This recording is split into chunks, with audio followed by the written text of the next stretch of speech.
Hey y'all, so today I'm going to be sharing my minimalist journey, how and why I became a minimalist, why I'm so passionate about it, and I hope it encourages you to be one. If you're not, why not? Why aren't you one? My minimalist story, I grew up very well off. I am still very well off financially speaking. I'm so thankful and grateful to God for that because it has allowed me to see that having everything, materially speaking, is not everything. And I'm aware that not everyone has that same experience. So it can be a little harder for people to let material items go when you've not yet had those items and you have this idea based on what everything shows in the media and all the advertisements tell you that if you had those material items, then your life would be greater and your life would be better. My dad grew up the opposite of me. My dad did not grow up with much. He grew up always wanting. His parents were not able to give him those things, so he grew up with that want for things. Versus how I grew up with everything. And again, I'm so thankful to God for giving me such hardworking parents. I was able to have this realization at a young age, which could be a bad thing too. My dad always gives me the example of Cristiano Ronaldo. I think they interviewed him asking, like, do you think your son could be as good a soccer player as you? And he said no, because he's not hungry like I was. He has everything. And I've struggled with that because since I've had everything, I have no desire to like be rich. And again, I'm not like rich like celebrity rich, okay? But I am very well off. I live a very comfortable lifestyle, financially speaking. I'm not saying this to show off. I'm just saying I'm really thankful, and growing up that way has allowed me to transition into the minimalist lifestyle so smoothly and so quickly. What I was saying though is because I've had everything, I don't have a desire or I don't want to strive to be rich. So I have struggled with as far as like wanting a career and wanting to go up that ladder of money success, if you will, because I haven't struggled with that. Versus I know if I struggled financially, obviously I wouldn't have the privilege of saying like, yeah, I don't want to get more money because I don't need the money, if that makes sense. Versus if I were struggling financially, I would have no choice to even wonder that. I would just like, I know I need money, so I would have to break my back working, if that makes sense. I feel like I'm rambling a bit, but I have the best parents in the world that have given me everything. Growing up, I always had the messiest room. In every house that I've lived in, my garages have been filled to the brim with junk and clutter. I remember being asked to clean my room and just being so overwhelmed because there was so much stuff in my house. The process of moving all of your junk to another house, don't recommend.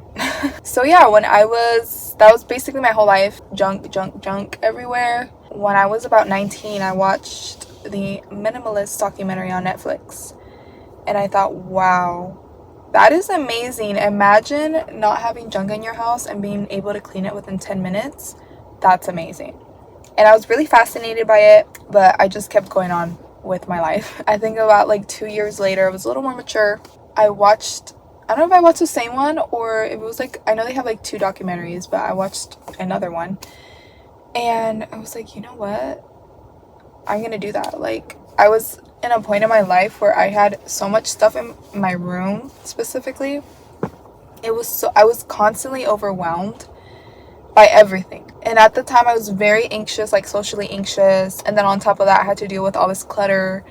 And it's just like it takes up so much of your mental space because I should be fixing this, but it just feels like such a humongous thing to tackle that why would I want to work on that right now? So I'm just gonna ignore it and I'm gonna keep adding to the pile. So that was my life until I was about 21, and I started off with my clothes. I started getting rid of my clothes and then all of my trinkets and so on and so forth until I am where I am today, where I would say my clothes is probably the least minimalist part of my life, but everything else is pretty much minimal.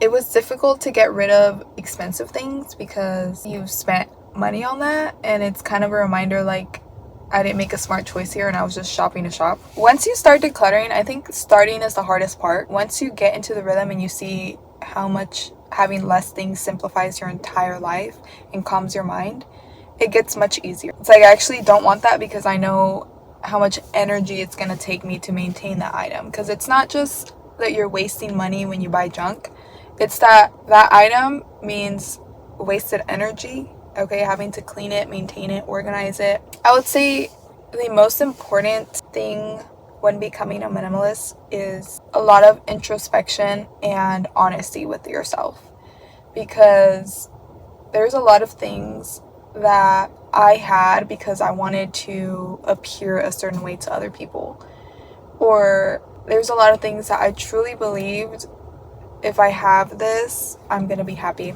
but it didn't. It was just, it's like a dopamine rush, like you getting a new item, you're like, oh my gosh, like I'm so excited for this new item, and then once you have it, you know, like the thing, like when you're so excited for a new thing because it's new, and then once you have it, it just becomes like, oh, like you're not excited about it anymore, you know? So then you think, I want excitement again, let me go find a new item so I can be excited about. And it's just an ongoing cycle, and the way to combat that is to be content with what you have. There's always gonna be something new that calls your attention that you want to buy. Just because I'm a minimalist doesn't mean that I don't want to shop anymore, that nothing attracts me that says come and buy me.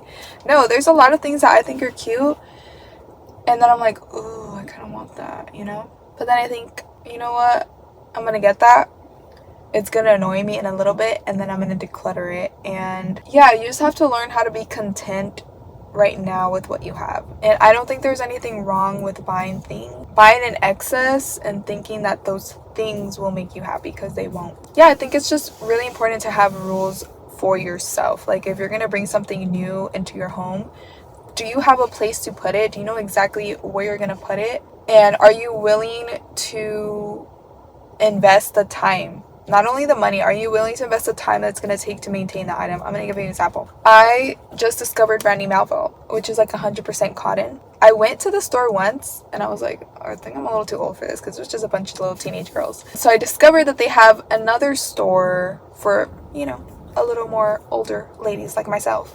I ordered it online. Of course, it's going to look gorgeous online. And then once I got it, I was like, everything looks super wrinkly and very thin. And I got 4 items and I returned 2 of them because it did not look like the picture, first of all. And one of them, I loved the style of the blouse, but I was like, this feels like it's going to take a lot of effort to have to iron this every single time I wear it, and I'm not willing to put in that effort. So I went ahead and returned it.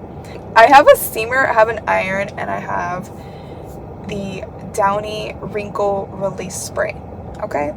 I love my Downy Wrinkle Release Spray. I didn't know how to use it at first, so I didn't use it and I missed out. But now that I know how to use it, okay, I recommend. I love that it takes me about 3 seconds. Not actually, but probably takes me less than a minute. Spray my wrinkles out, flatten it out, and I'm ready to wear my stuff. I love simple, I love fast, I love easy. So I decided, you know what, that shirt, I'm gonna have to pull out my entire iron in order to wear that, and I don't want to do that. So I'm gonna let it go. It's cute, but it's not for me. And that's something you have to learn, is that just because it's cute doesn't mean you have to have it.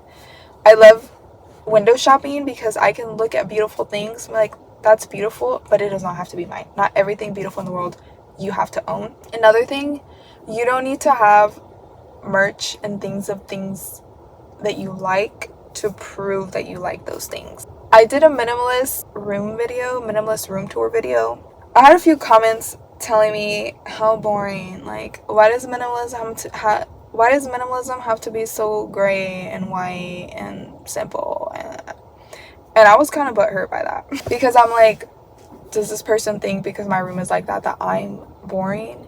Am I boring? And I was questioning myself, and then I'm like, you know what? First of all, as a stranger, no idea who they are, they have no idea who I am. Why am I letting them make me view myself as boring because I don't have junk or clutter on my walls? It doesn't have to make sense to anybody else. You may think I'm boring because I don't like to have stuff on my walls, but you know what? I'm happy because I don't have to dust like 30 frames on the wall.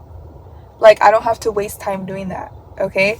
I just like wake up in my room, the walls of my room are beautiful already, and I'm content with them. First of all, minimalism does not have to be like simple white gray. but I feel much more calmer when there's less visual distractions in my room. So you may think it's boring, but I'm at peace, girl. Like, I would actually be more overstimulated and upset if I had my walls full of posters and pictures and all of that. Like, and I also think it's just personality types. Like, I get really overstimulated very easily. So you may think it's boring, but for me, it's peaceful and it's much less work.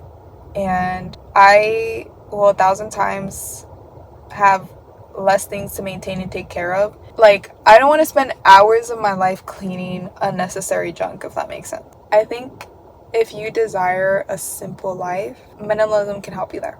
I'm just constantly reminding myself that I'm taking nothing to the grave. No material possession will ever fulfill you the way that Jesus will. So if you have Jesus, you have everything you need. You know, I'm not trying to be like a hippie, like Buddha, blah, blah, blah. Like, you obviously need things. You need clothes, you need food, you need a bed. But anything in excess, just remember you're going to have to take care of those things. So if you're willing to do that, then by all means, shop till you drop. If you want to just simplify everything, especially your mind, then I really recommend it. And I always say this in my minimalism videos, but if you're not sure about something, if you're like, I know I don't use this, but oh, like I spent so much money, honey, the money's not coming back just because you're keeping the item.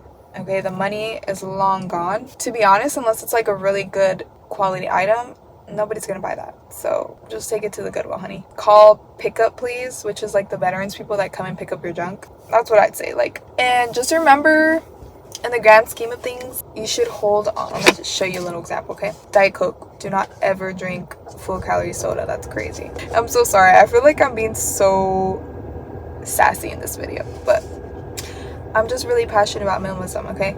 Like, I know people's lives would be so much more simple if you just got rid of your junk. So it's just like, I'm angrily passionate about it. But your things, you have to hold them like this, okay? Because there could be a fire, you could have an emergency, you could lose everything. You have no idea when or how, but it could happen to you. And if you hold things like this, where you know they could slip out and you could lose them at any time, you're not attached to them. Being detached from things just makes everything simple.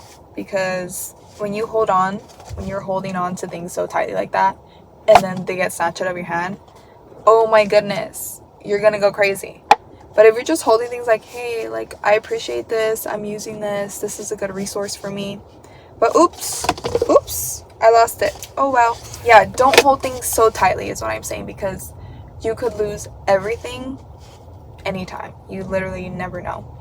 So if you're basing your entire life and your worth as a person on material items, bro, I'm sorry for you. When I tell you, when they bury you down there 6 feet under, your car's staying here, your clothes are staying here, your shoes and all your purses are staying here. So why be attached to something you're not taking with you to heaven? And yeah, again, I'm not trying to be hippie and lula wah wah, whatever.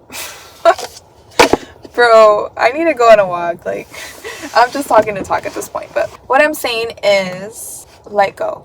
Do not hold on to things super tightly, because you can lose them at any moment. And what then? What will become of you when you've attached all of your worth as a person to your items and then you lose those items? Yeah, be honest with yourself. If you're not using something, someone else could use it. Yeah, that was all over the place, but I hope it made sense. And if you want to hear a more organized version of this, just watch The Minimalist Mom. There's a lot of good minimalist tips out there that I recommend. And I hope you have a good one.